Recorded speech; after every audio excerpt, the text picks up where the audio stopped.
Glenn Greenwald is an independent journalist. His work is on Substack. He joins us tonight. Glenn, thanks so much for coming on. There's something about the unwillingness of people to acknowledge the obvious. If there was a candidate whose views I really liked who had a performance like that, like Fetterman's performance, I hope I'd be honest enough to say, I agree with the guy, but that was disqualifying. There's something about the unwillingness to admit what everyone knows is true that, it's chilling. It's scary.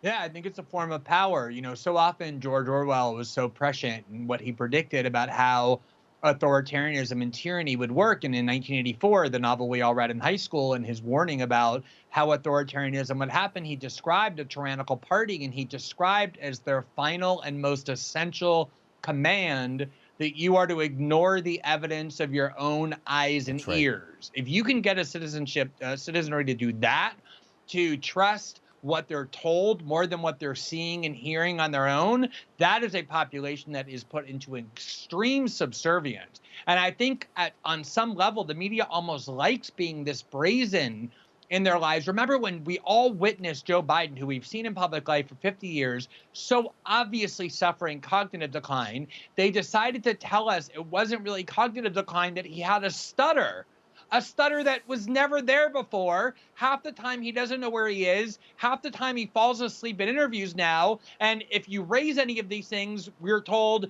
you're a big people who stutter. This is what they're doing now. They completely got caught lying. They attacked this young reporter for doing what her job is, but which they see as a crime, which is reporting things derogatory or damaging to the Democratic Party.